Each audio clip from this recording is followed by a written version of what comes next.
ப்ரீஆம்பிள்ங்கிறது நம்ம அரசியலமைப்பு வந்து எப்படி இருக்குன்னு சொல்லிட்டு ஒரு சின்ன ஒரு இன்ட்ரொடக்ஷனாக முன்னாடியே கொடுத்துட்டாங்க. ஓகே, ஒரு முகவுரை தான். ஸோ இந்த முகவுரையில் பொறுத்த வரைக்கும் ஒரு டைம் ரீட் பண்ணுங்களா. We the people of India having solemnly resolved to constitute India into sovereign socialist secular democratic republic and secure to all its citizen. இது ஃபஸ்ட்டு பேரா. ஸோ ப்ரியாம்பிள் எப்போ கேட்டாலும் நீங்கள் எழுதணும். ஸோ ப்ரியாம்பிள் வந்து ஒரு என்ன சொல்ற உறுதிமொழி மாதிரி நீங்கள் ஞாபகம் வச்சுக்கணும். ஜஸ்ட் ஈஸி தான் இது.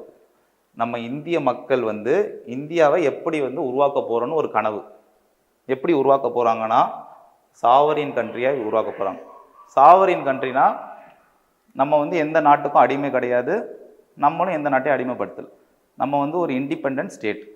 இண்டிபெண்டன்ட் ஸ்டேட்னா என்ன? நீங்கள் இண்டிபெண்ட்டாக இருக்கீங்கன்னா என்ன பண்ணுவீங்க? இப்போ அப்படி தானே இருக்கும். இண்டிபெண்ட்னா என்ன? சார் இண்டிபெண்டன்ஸ் டேலாம் கொண்டாடுறோம்ல. சுதந்திரமாக உங்கள் முடிவை நீங்கள் எடுக்கிற மாதிரி இருந்தால் அதுக்கு பேர் தான் சுதந்திரம், இண்டிபெண்ட். அப்போ சாவரின் ஸ்டேட்னா என்ன அர்த்தம்? இந்தியா வந்து நம்ம நாட்டோட முடிவுகளை வந்து வேற நாட்டை கேட்டு எடுப்பாங்களா? நம்மளே எடுத்துப்பாங்க. ஸோ அதுக்கு ஏன் ஒரு வார்த்தையை எக்ஸ்பிளைன் பண்ணுறேன்னா, கொஸ்டின் பேப்பர் வந்து ஸ்டேட்மெண்ட்டாகவும் வரும், எப்படி கேட்டாலும் ஆன்சர் பண்ணணும். நான் ஸ்ட்ரிக்டாகவே சொல்லிடுறேன். ஸோ சாவரின்ங்கிறது என்னது? ஒரு இண்டிபெண்டன்ட் ஸ்டேட், இறையாண்மை.